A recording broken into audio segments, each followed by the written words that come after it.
The meteorite streaked across the night sky, a brilliant flash of blue-green that had Dr. Mason Vasquez abandoning his telescope and sprinting toward the observation deck. It wasn't following any normal trajectory, and its spectral signature was unlike anything he'd recorded in 15 years of astronomy. Definitely not a meteor, he muttered into his recorder as he grabbed his emergency pack. Whatever had just crashed in the valley below the White Mountain Observatory wasn't natural, and it wasn't far. Mason navigated the rocky terrain by flashlight, heart hammering against his ribs. Scientific curiosity overwhelmed caution as he approached the smoking impact site. What he found wasn't a rock or even a satellite fragment, it was a craft. Small, sleek, and unmistakably not of human design. "Hello?" Mason called out, voice wavering. "Is anyone?" A figure emerged from behind the craft, and Mason's flashlight illuminated her. Her skin had a faint silver-blue luminescence, hair like liquid platinum cascading to her waist. Her eyes, 3 of them, were the color of aurora borealis, and they blinked at him with evident pain. You're hurt," Mason said, medical training overriding his shock. "Atmospheric entry, miscalculation," she replied in perfect English, though her voice carried harmonic overtones no human could produce. "I require sanctuary." She collapsed, and Mason rushed forward, catching her. Her skin was warmer than a human's, and beneath his fingers, he felt the rhythm of what had to be 2 hearts. Mason knew he should call authorities, alert his colleagues, but something stopped him. The military would descend, she would disappear into some government facility, and the greatest discovery in human history would vanish behind classified stamps and redacted files. "I'm Mason," he said, helping her steady herself. "I'm going to help you." "Kalindra," she responded, her third eye focusing on him with unsettling intensity. "You are kind." Over the next 3 weeks, Mason kept Kalindra hidden in a storage cabin near the observatory. He brought her supplies and helped her repair damaged components of her ship using Earth materials she modified with technology he couldn't begin to comprehend. During long nights, they talked, about the stars, about her homeworld Lyria, about the interstellar political crisis that had sent her on a diplomatic mission across galaxies.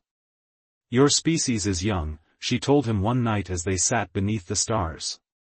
"But your capacity for compassion is remarkable."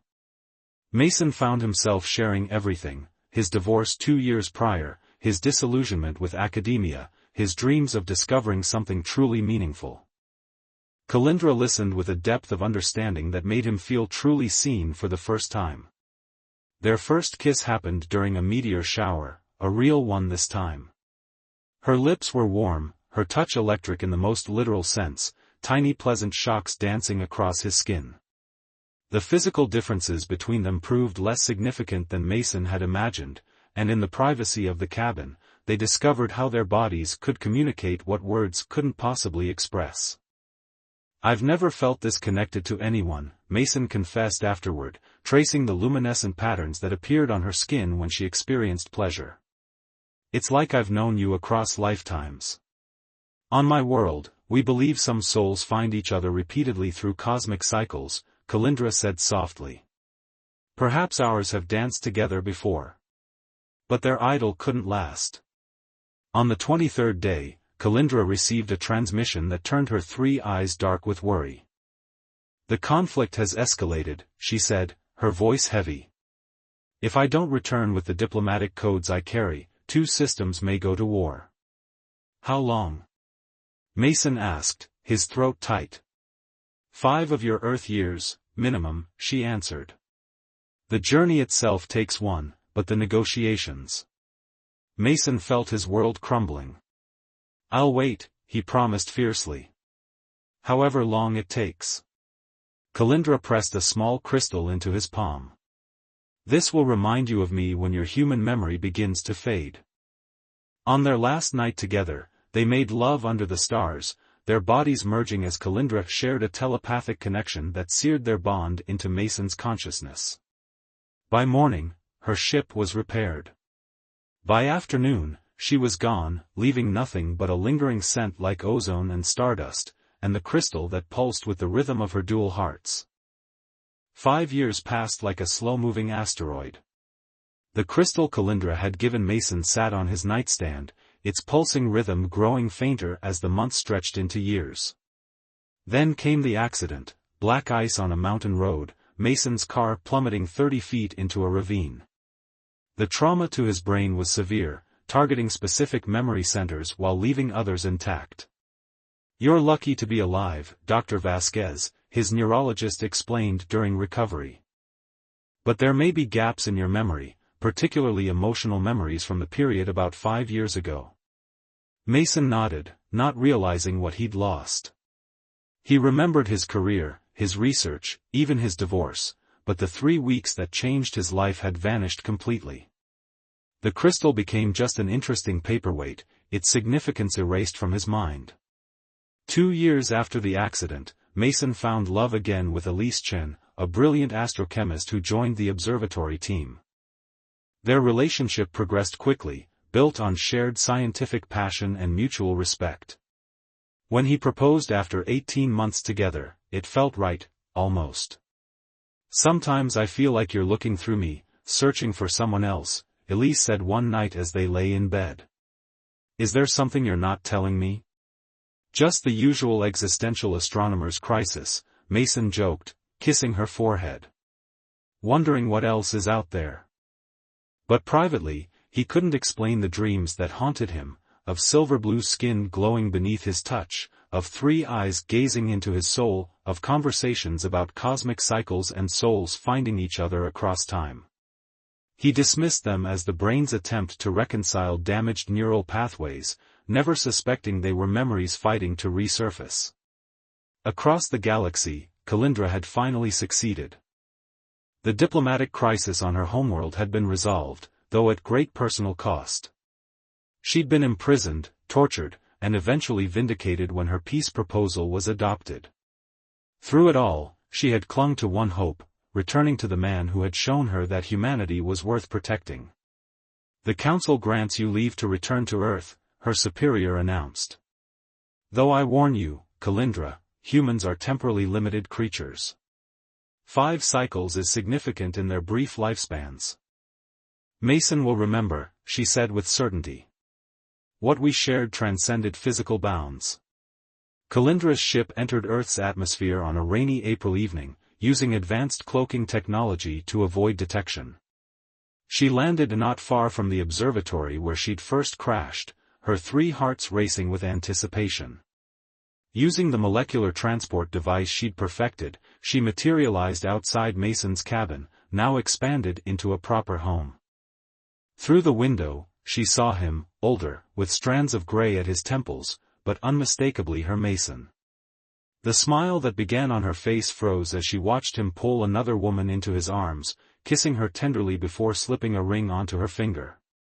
"He forgot," Calindra whispered, the concept so foreign to her species that it felt like a physical wound.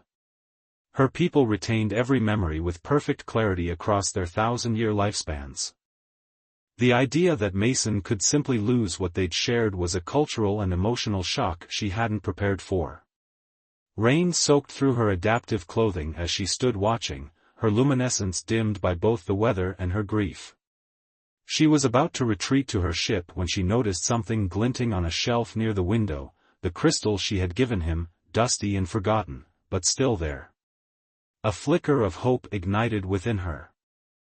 If the crystal remained, perhaps not everything was lost. Perhaps, somewhere in the damaged landscape of Mason's mind, their connection still existed, waiting to be rediscovered. "I will find you again," she promised, her voice carried away by the wind and rain. "Even if I must teach your heart to remember what your mind has forgotten." With newfound determination, Calindra activated her galactic communicator. "Central Command, I request extended assignment on Earth. Prepare identity integration protocols." She would need credentials, a background, a reason to be near Mason that wouldn't arouse suspicion. As she made preparations, Mason slept fitfully beside his new fiancée, dreaming of 3 eyes the color of the aurora borealis and a voice that reverberated with harmonics no human could produce. He woke gasping, reaching for something, someone, who wasn't there. Bad dream? Elise murmured sleepily. I don't know, Mason replied, troubled. It didn't feel like a dream at all. Outside in the darkness, Kalindra's ship hummed with energy as she crafted her new identity. Dr. Callie Anderson, visiting astrophysicist from the Nordic Institute for Cosmological Studies, arriving next week to collaborate on Mason's current project, detecting extrasolar technosignatures. The irony wasn't lost on her. By morning, she had established her cover and sent the appropriate documentation to the observatory director.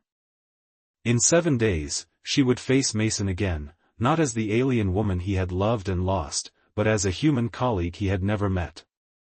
The crystal on Mason's shelf pulsed once, brighter than it had in years, as if sensing its giver's proximity.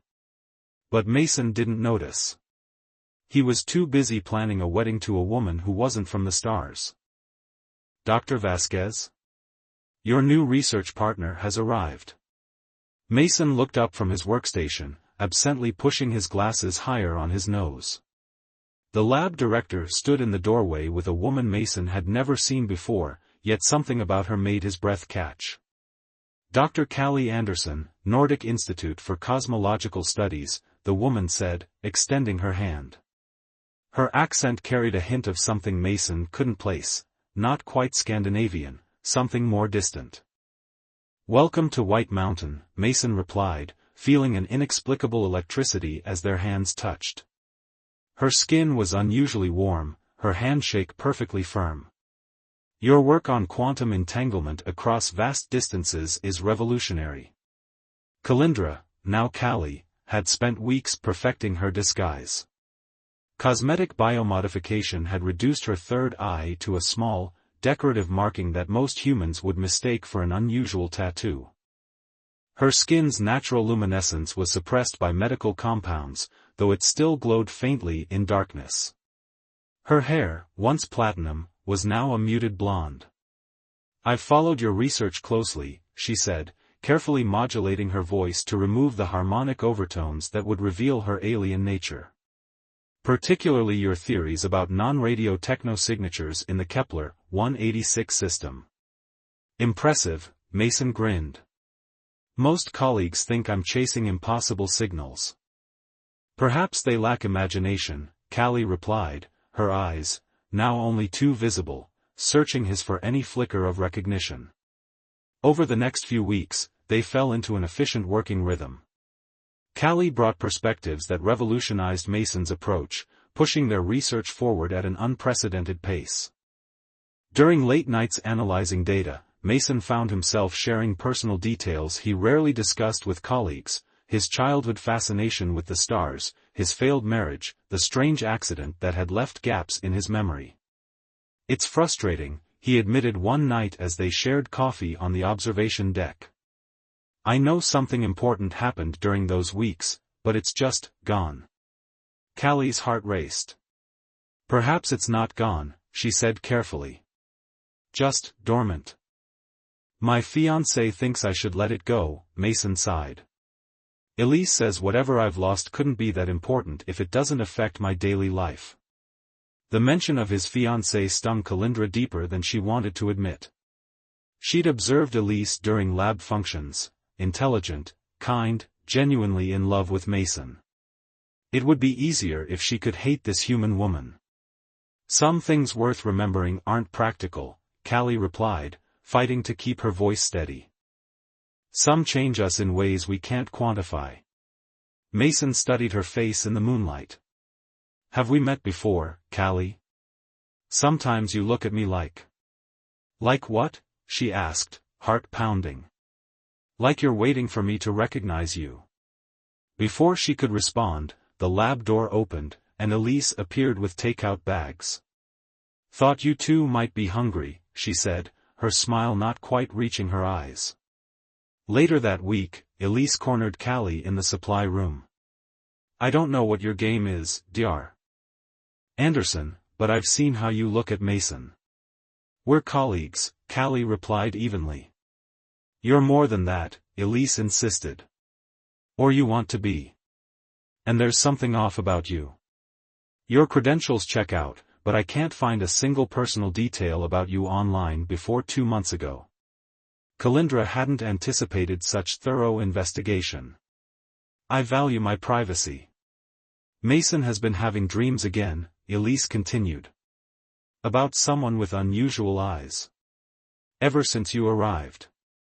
That night, alone in her rented cabin, Kalindra wept for the first time since returning to Earth.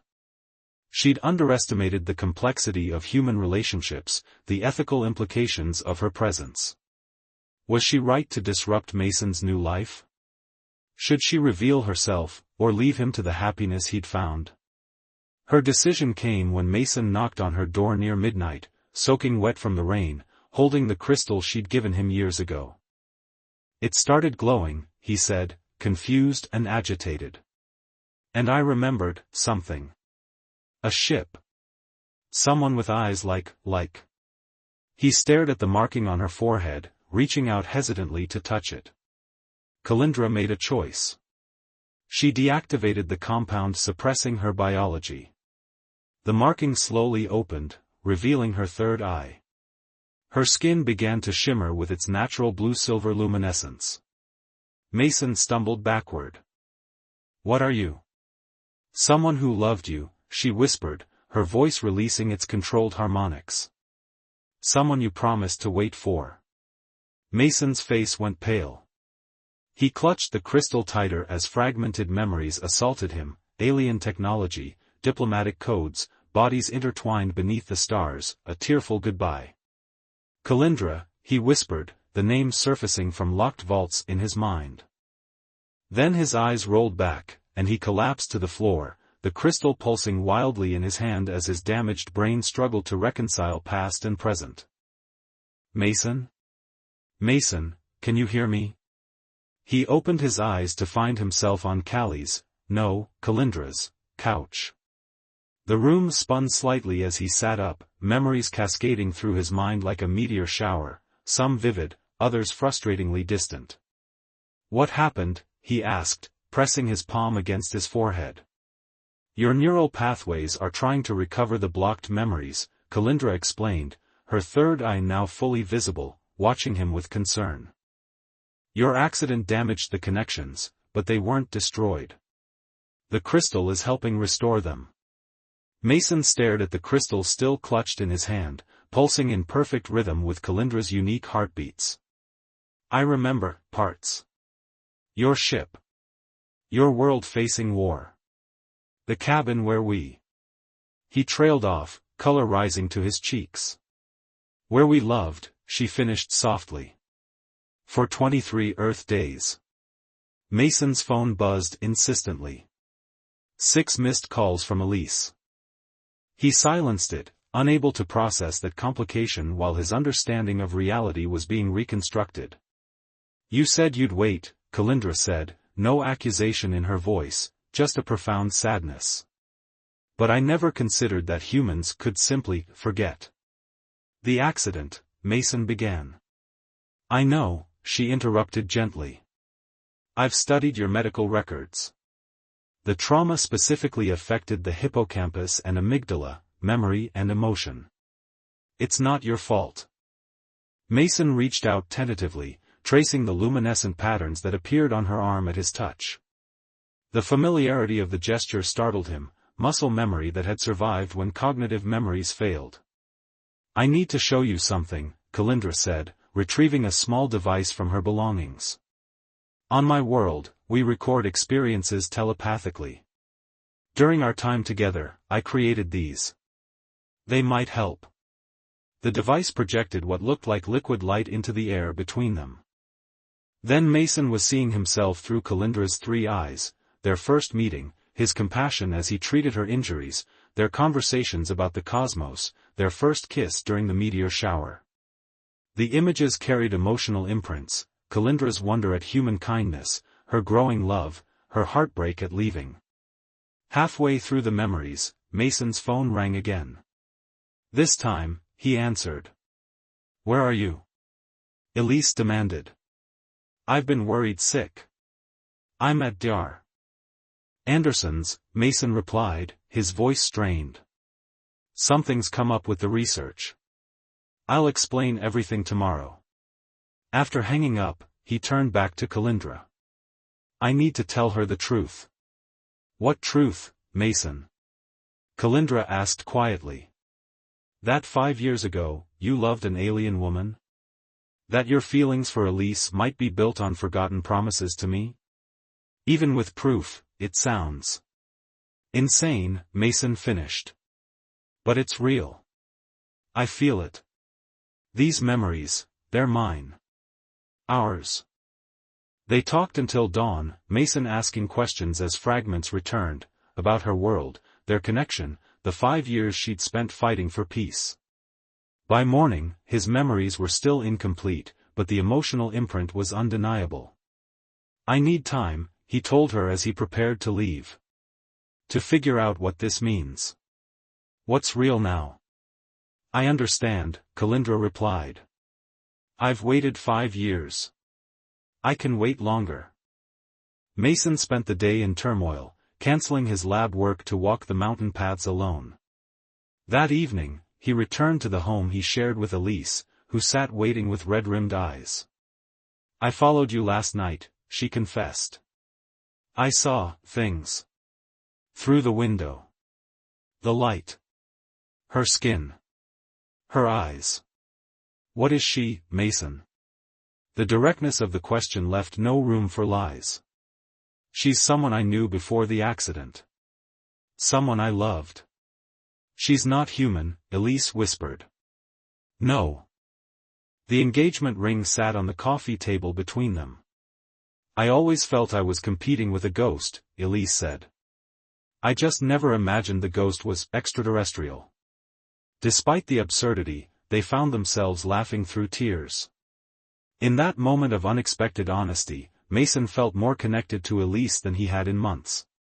I care about you deeply, he told her, taking her hands. That's not a lie. But I need to understand what's happening to me, to my memories. And if you remember loving her? Elise asked, voice breaking. I already do, Mason admitted.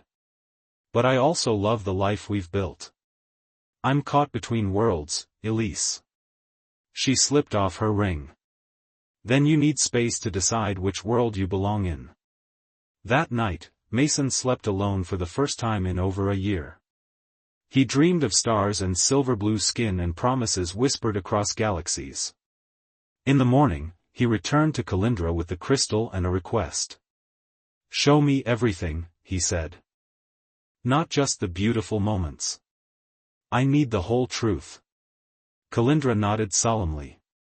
Some memories may be painful. Are you certain? I can't choose my future without understanding my past, Mason replied. The crystal glowed between them as the final barriers in Mason's mind began to crumble, revealing the full depth of what they had shared, and what they had lost. 2 weeks had passed since Mason's world had shattered and reformed like a galaxy in collision.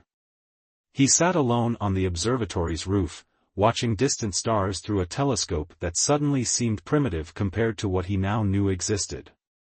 Calindra had shown him everything, their passionate connection, her departure, and her 5-year struggle across the stars. He'd witnessed her imprisonment when rival factions accused her of betrayal, her vindication when her peace proposal finally united warring systems. Through it all, she had carried the memory of their brief time together like a talisman against the darkness. Now, Mason's memories had fully returned, neural pathways reconstructed by a combination of Calindra's technology and his own desperate need to remember. The man he had been 5 years ago and the man he had become existed simultaneously in his consciousness, creating a dissonance he struggled to resolve. I thought I'd find you here, said a voice behind him. Elise stood in the doorway, her face composed despite the sadness in her eyes. Elise, Mason breathed. I didn't expect you. I came to return this, she said, placing a small box on the observation table. Inside was the key to their shared home. I've taken a position at the Tokyo Observatory. They need someone immediately. You don't have to leave, Mason protested, even as he recognized the necessity of it. "Yes, I do," Elise said firmly. "I've seen how you look at her, Mason. It's how I always wanted you to look at me." She moved to the telescope, adjusting it slightly. "May I?" When Mason nodded, she peered through the eyepiece. "Kepler, 186, right? Her system." "How did you know?" "Because you've been looking at it every night since she returned." Elise straightened. "I'm a scientist, Mason. When the evidence points to an inescapable conclusion, I accept it, no matter how much it hurts." Mason reached for her hand. "What we had was real. I need you to know that." "It was," Elise agreed. "But what you have with her transcends, well, worlds." She squeezed his hand before releasing it. "Some people search their entire lives for the kind of connection you found. I won't stand in the way of that." After she left, Mason remained on the roof until Kalindra found him just before dawn. She had resumed her human disguise for practicality but let her natural luminescence shine softly in the darkness. "Your colleague Dr. Bennett saw me enter the building," she said. "I think he suspects I'm not what I claim to be." "Soon it won't matter," Mason replied. "The modifications to the radio array are complete. When we activate it tonight, it will detect your ship's energy signature. The world will know we're not alone." Kalindra's expression grew troubled. "Are you certain this is wise? Your world has violent tendencies toward the unknown. Humanity needs to evolve," Mason said firmly. "First contact, controlled, positive contact, could unite us as it united your system." They stood in silence, watching the first rays of sunlight crest the mountains. "Elise is leaving," Mason finally said. "She's accepted a position in Japan." "I'm sorry," Kalindra whispered, genuinely pained for the human woman's loss. "Don't be," Mason said, turning to face her. "She understood something I was struggling to admit, that what we shared isn't something I can walk away from." He took her hands, marveling at how right they felt in his. "But I need to know what happens next. If I choose you, us, what does that mean?" Kalindra's 3 eyes searched his face. "My mission here was meant to be brief. After announcement of your discovery, I'm expected to return home to serve as liaison between our worlds. And if I stay here? We would have perhaps 6 Earth months together during diplomatic exchanges. Then separation. Possibly years between visits." Mason closed his eyes, feeling the weight of impossible choices. "And if I went with you?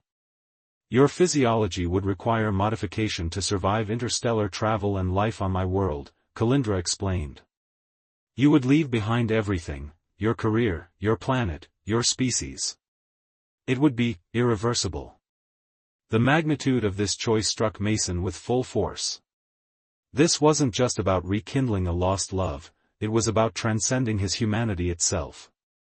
That evening, as they prepared to activate the modified array that would announce alien presence to a fundamentally changed Earth, Mason made his decision. He'd spent his life searching the stars for signs of intelligence beyond Earth. The universe had answered by sending Kalindra directly to him, twice. "I've modified the array's targeting system," he told her as they worked. "When activated, it will not only detect your ship but open a channel to your homeworld using the quantum entanglement principles you showed me." Kalindra stared at him. "Mason, that technology is beyond Earth's current capabilities." "Not anymore," he said, revealing adaptations that merged her world's science with human ingenuity. "I'm announcing first contact, but on our terms, not as a frightened species discovering they're not alone, but as one reaching out deliberately to join a larger community." As night fell, they stood together at the controls. One switch would change human history forever. "Are you ready?" Kalindra asked softly. Mason thought of Elise, of his colleagues, of the 5 years lost and found again. Of everything he would leave behind, and everything waiting ahead.